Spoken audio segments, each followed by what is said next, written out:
चुनाव अंत में होगा, 11 तारीख को वोट पड़ेगा, 14 तारीख को रिजल्ट आएगा। लेकिन मैं जो सपना देखता था, जो आंखों में मेरे सपना था, एक दिन ऐसा आए जब भारत में ऐसी राजनीति पैदा हो जो किसानों की भलाई हो, जिसमें गरीबों का हित हो, गरीबों की भलाई हो, जिसमें मजदूरों की भलाई हो, आमजन की भलाई हो। और भारत में जो लोग आज की तारीख में जो राजनीति में बैठे हैं, जिन्हें बड़ी संख्या में, लाखों की संख्या में किसान होकर भी किसानों के बेटे, किसान उनको वोट देते हैं, राजा बनाते हैं। लेकिन हाड़ौती में जो लोग राजनीति में बैठे हैं, वो लोग केवल किसानों के हितों की रक्षा नहीं करते, आमजन की हितार्थ को काम नहीं करते। उन्होंने राजनीति को गंदा कर दिया, राजनीति को पैसा कमाने का धंधा बढ़ दिया। इसलिए नरेश में आज सोचता है कि जैसे पूर्वी राजस्थान, पश्चिमी राजस्थान में किसानों के हितों की रक्षा राजनीति होती है, कमजोर लोगों के हितार्थ राजनीति होती है, उसी तरह हाड़ौती में भी उसी तरह की राजनीति की जरूरत है। इसकी राजनीति में निकला हूं। ऐसा कौन मिलेगा आपको जो नंगे पैर गांव में घूम रहा है? और आज से नहीं, केवल इस चुनाव से नहीं, केवल एमएलए बनने के लिए नहीं, केवल सांसद बनने के लिए नहीं, ये जो उगाए पैर हूं, नंगे पैर हूं, जिसमें कांटे लगते हैं, छाले हो जाते हैं, पर रुक नहीं रहा। इसलिए नहीं रुक रहा कि आप सबको आजाद कराना चाहता हूं, आपकी गुलामी की जंजीरों को तोड़ना चाहता हूं, ऐसा काम करना चाहता हूं, ऐसा काम करना चाहता हूं, ऐसा काम करना चाहता हूं। जब आपको काम पड़े तो उन लोगों के सामने गिर लगानी पड़े, उनके ढोक देनी पड़े, जिनके 4 वोट नहीं है लेकिन फिर भी राज कर रहे हैं। मैं पूछना चाहता हूं, आज जितने वोट हिंगोलिया में है आपके किसान भाइयों, जितने वोट इस गांव हिंगोलिया में है, उतने वोट पूर्वांचल भाया के पूरे विधानसभा में नहीं है, प्रताप सिंह सिंघवी के पूरे छपड़ा में नहीं है, शांति धारीवाल के नहीं है, ओम बिरला के नहीं है। जिनके 4 वोट नहीं है वो राज कर रहे हैं और हम लोग उनकी गुलामी कर रहे हैं, हम उनके पीछे पीछे ठेला उठा के चल रहे हैं। इसलिए नंगे पैर घूम रहा हूं, इसलिए जेल की यात्रा गया, झालावाड़ जेल में डाला, 8 महीने टोंक की जेल में डाला, इसलिए जेल में डाला कि हमारे खिलाफ बोले मत, हमें ललकारे मत, नहीं तो तुझे चकनाचूर कर देंगे, तुझे खत्म कर देंगे।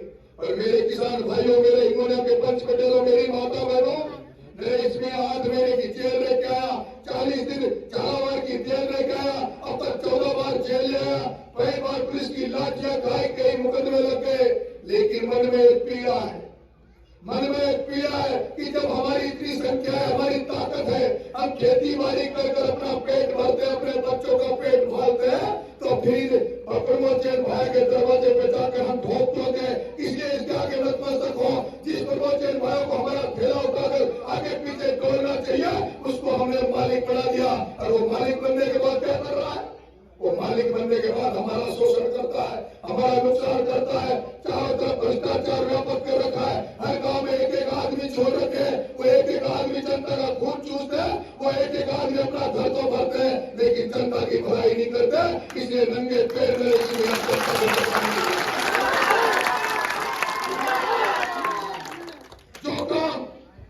जो काम यहाँ के सरपंच को करना चाहिए, जो काम यहाँ के जिला परिषद के सदस्य को करना चाहिए, जो काम जिला प्रमुख रहे लोगों को करना चाहिए, जो काम प्रधान रहे लोगों को करना चाहिए, इन लोगों को यह करना चाहिए कि आपकी जनता की भलाई करना चाहिए, जनता की लड़ाई लड़ना चाहिए।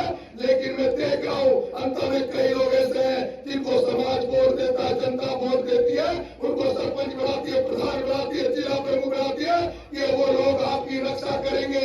लेकिन वो लोग आपकी कभी रक्षा नहीं कर सकते जो दूसरों के घर में अपने जमीन बेच देते हैं, दूसरों की गुलामी करते हैं। प्रमोद भाई के पास ऐसा क्या है? ऐसा प्रमोद भाई के पास क्या है? तुम्हारा बेटा उससे अच्छा बोलना जानता है, तुम्हारा बेटा उससे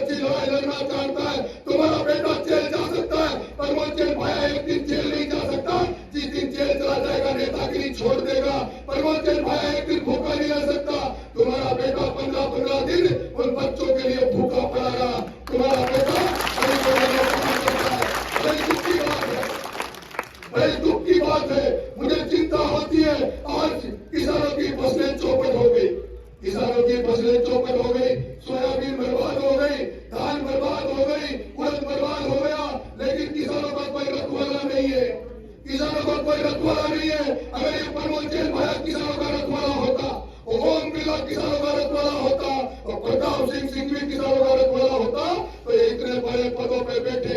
ओम बिरला भारत के तीसरे नंबर पे बैठा है। अगर ओम बिरला चाहता तो फसल बीमा का पैसा अब तक तुम्हारे घरों में पहुंच जाता, अब तक तुम्हें फसल बीमा का पैसा मिल जाता।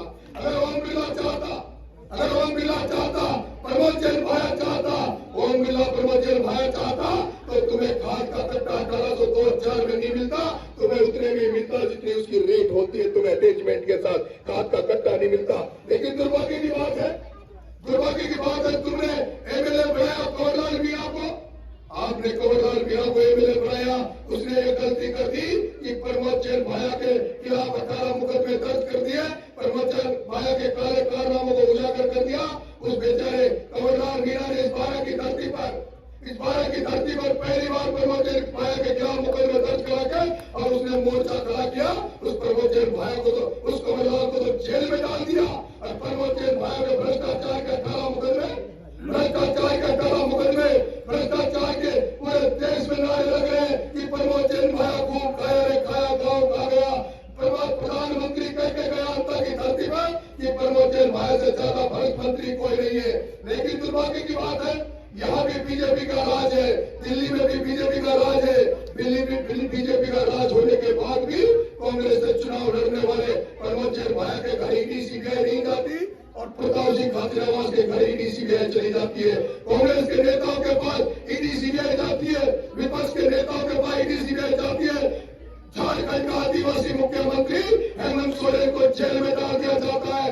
दिल्ली का ईमानदार मुख्यमंत्री अरविंद केजरीवाल को जेल में डाल दिया जाता है। फिर इसके बाद ऐसा कौन सा हमारे प्रमोद जैन भाया के जो भ्रष्टाचार का नाम करने के बावजूद भी इसके घर ईडी सीबीआई नहीं आई, क्योंकि इसके पीछे केवल एक ही राज है, इसके पीछे एक ही राज है। ये तो खुद कांग्रेस ने हमारा सबको बेवकूफ बना के दलितों को, मीराओं को, मुस्लिम भाइयों को मूर्ख बनाकर कांग्रेस के नाम पर वोट ले लेता है और वोट तुमसे लेता है और वोटों को गिरवी रख देता है बीजेपी के पास। इसके पास 18 मुकदमे हो गए, इस पर भ्रष्टाचार के आरोप लगे, लेकिन ईडी सीबीआई नहीं आ रही। क्यों नहीं आ रही? कि इसका बाप बिरला बेटा है जो बीजेपी का नेता है, इसका बाप अमित शाह बेटा है जो कांग्रेस में है, उसके बावजूद भी बचा लेता है। मैं आपके लोगों से कहना चाहूंगा, मैं जानता हूं पूरा गांव आज नरेश मीणा को आशीर्वाद दे रहा है और पूरा गांव नहीं, पूरा अंतर विधानसभा के हर समाज, सर्व समाज नरेश मीणा को आशीर्वाद दे रहा है। वो सर्व समाज इसलिए आशीर्वाद दे रहा है कि कोई लड़का पैदा हुआ है, कोई लड़ने वाला अंतर की धरती पे आया है जो इन भ्रष्ट नेता को चोट मार रहा है, इसके गुंडों का इलाज कर देगा। वो अंतर के लोग इसलिए इस नरेश मीणा को आशीर्वाद दे रहे हैं। उनको भरोसा हो गया कि वही नरेश मीणा जो पिपलोदी के बच्चों को न्याय दिलाने के लिए 40 दिन का जेल जा सकता है, ये वही नरेश मीणा है जो पिपलोदी के गरीब बच्चों को न्याय दिलाने के लिए 15 दिन तक अन्न छोड़कर सरकारी हॉस्पिटल में पड़ा रहा, एडमिट रहा और उनको 1 करोड़ रुपए चंदा उठा के दे के आया, सरकारी मदद उन पिपलोदी के बच्चों को करी। ये वही नरेश मीणा है, ये वही नरेश मीणा है, ये वही नरेश मीणा है, ये वही नरेश मीणा है जिसने जब चंबा रामगढ़ में एक आदिवासी बच्चा, एक मीणा समाज का बेटा बकरी चलाने गया और बकरी चलाने गया, पुलिस वालों ने उसको मारा और उसके बाद उसने आत्महत्या जब कर ली तो नरेश मीणा वहां जाकर खड़ा हो गया चंबा रामगढ़ में और उस बच्चे के परिजनों को 25 लाख रुपए दिलवाए, पुलिस वालों को सस्पेंड कराया, उन सारे लोगों को सस्पेंड कराया जिन्होंने उसका अतिक्रमण किया। ये वही नरेश मीणा है जिसने 2023 में जब किसानों को फसल बीमा का पैसा नहीं मिलता था तो ट्रैक्टर लेके हजारों किसानों को लेके ट्रैक्टर लेके कलेक्ट्री में घुस गया और कलेक्टर एसपी को ट्रैक्टर में खड़ा कर दिया था। ये वो नरेश मीणा है जिसने 2023 में भी फसल बीमा का पैसा आपको दिलाया, जिसने फसल बीमा का पैसा आपको दिलाया। या तो कर्नल किरोड़ीलाल भैंसला ने गुर्जर समाज के लिए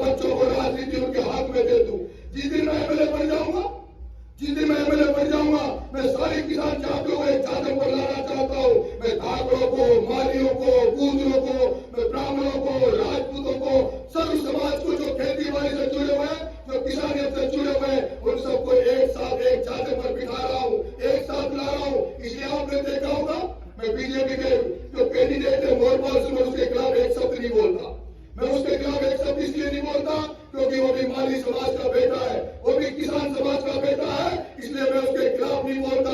चुनाव 2 दिन का है, 4 दिन का है, चुनाव खत्म हो जाएगा, लेकिन चुनाव के बाद हम मियां, माली, गुजर, धाकर, ब्राह्मण, राजपूत जो आज सिस्टम में नहीं है, जो राजनीति में नहीं है, उन सबको एक साथ लेकर हम उनको राजनीतिक तौर पर आगे बढ़ाएंगे। और जब राजनीतिक तौर पर आगे बढ़ जाओगे तो उसके बाद तुम आर्थिक तौर पर भी मजबूत होगे।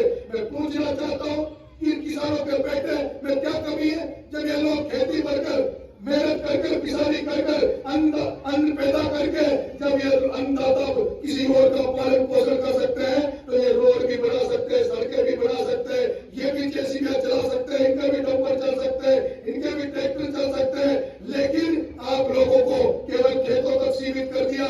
मैं आपको खेतों से निकाल कर आपके आने वाले बच्चों को, आपकी आने वाली पीढ़ी को मैं चाहता हूँ वो खेतों को कृषि के साथ साथ वो ठेकेदारी का काम भी करे, उनकी जेसीबी भी चले, उनके ट्रैक्टर भी चले। मैं पूछना चाहता हूँ, प्रमोद जैन भाई ने कई लोगों को करोड़पति बना दिया, कई लोगों को 100 करोड़ का आदमी बना दिया, लेकिन मुझे पता है किसी धाकर समाज के एक भी बेटे को उसने करोड़पति बनाया हो तो बता दो, किसी मियां समाज के एक भी बेटे को करोड़पति बनाया हो तो बता दो। ये मियां जो नेता है ना, ये तो केवल ठेला लटका के उसके आगे पीछे ढोलते हैं, इनको तो थोड़ा बहुत सरपंच में पैसा मिल जाता है, इनको कुछ बहुत ज्यादा नहीं मिलता, इनको कुछ ज्यादा नहीं मिलता। ज्यादा तो किसको मिलता है? प्रमोद जैन भाई ने करोड़पति बनाया तो नरेश प्रेमका को बनाया, प्रमोद जैन भाई ने करोड़पति बनाया तो डाका को बनाया, प्रमोद जैन भाई ने करोड़पति बनाया तो विष्णु गर्ग को बनाया, प्रमोद जैन भाई ने करोड़पति बनाया तो माधोपुर के अपने रिश्तेदार को बनाकर मनोज जैन को करोड़पति बनाया। मैंने नहीं देखा एक भी किसान के बेटे को 1 लाख का ठेकेदार बनाया हो।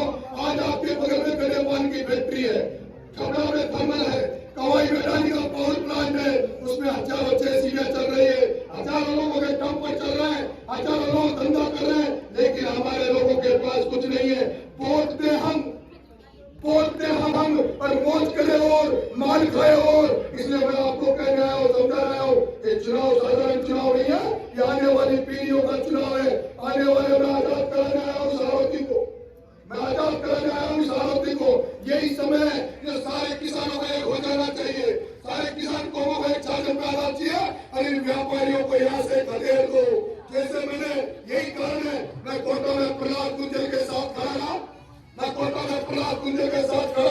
वो तो गलती से बच गया, वो तो गलती थोड़ी सी रह गई जो ओम बिरला जीत के 40,000 का मामला था। अगर 20,000 इधर से इधर हो जाते तो दिल्ली भी नहीं मिल जाती। और अगर आज गुंजर साहब प्रहलाद गुंजर को संसद में होता तो संसद में तुम्हारे फसल बीमा की बात करता, तुम्हारे खाद दिलाने की बात करता, तुम्हारी समस्याओं को दूर करने की बात करता। लेकिन दुर्भाग्य कि वो गुंजर साहब नहीं जीत पाए। लेकिन नरेश मीणा अगर इस उपचुनाव में जीत गया तो आपसे कह रहा हूँ प्रहलाद गुंजर को मजबूत कोटा में करूंगा। और मैंने तो कह दिया वो वसुंधरा को 1 वोट और उनका छोड़ा को 1 वोट, 2 वोट से टोटल 2 वोट, और 2 वोट वसुंधरा का, 1 वोट उनको, 1 वोट छोड़ा को। और ग्वालियर में झांसी की रानी को मरवाने वाला परिवार, ग्वालियर में झांसी की रानी को मरवाने वाला परिवार 1 वोट खुद को और 1 वोट छोड़ा को। और 10 बार सांसद बन गई माता पे, 2 बार भी मुख्यमंत्री बन गई।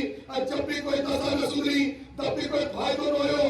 आज किसान खाद के लिए लाइन में लग रहे थे, मैंने कह दिया वसुंधरा राजे दुष्यंत सिंह बहुत राजा महाराजा बन लिए, बहुत दिन से तुम्हें झेल लिया और नरेश में आ गया। मैंने कह दिया अगली बार झालावाड़ द्वारा से किसी धाकर समाज के बेटे को हम सांसद बनाने का काम करेंगे और सारे किसान को। क्या मेरी बात से सहमत हो? हाथ खड़े करो मेरी बात से सहमत हो तो। मैं आपसे निवेदन करना चाह रहा हूँ, जिस तरह से चुनाव बन गया, ये चुनाव नरेश का नहीं है, ये चुनाव नरेश का नहीं है। जो गुंडा राज को खत्म करना चाहते हैं, जो जंगल राज को खत्म करना चाहते हैं, जो भ्रष्टाचार को खत्म करना चाहते हैं, जो अंत में नई राजनीति देखना चाहते हैं, परिवर्तन की राजनीति देखना चाहते हैं, वो सारे लोग नरेश के साथ खड़े हो गए, सारे लोग नरेश का साथ दे रहे। चुनाव जीतना तो लगभग मुझे तय लग रहा है, लेकिन मैं आपको भरोसा दे रहा हूँ, सामने मंदिर है, सामने बजरंग बली का मंदिर है, बजरंग बली के मंदिर के सामने आपके सामने हाथ जोड़ के कह रहा हूं, नरेश अगर एमएलए बन गया, नरेश अगर एमएलए बन गया तो सबसे पहले तो आंदोलन करूंगा कि किसानों को फसल बीमा का पैसा दिलवा कर रहूंगा। किसानों को फसल बीमा का पैसा दिलवा कर रहूंगा। और दूसरा, आज मैं देखता हूं हमारी गौ माताएं सड़कों में घूमती है, एक्सीडेंट हो जाता है, गौ माताएं सड़कों में घूम रही है, तो गौ माताओं की कोई रुकवानी नहीं है, कोई सुरक्षा कवच नहीं है, गौशालाएं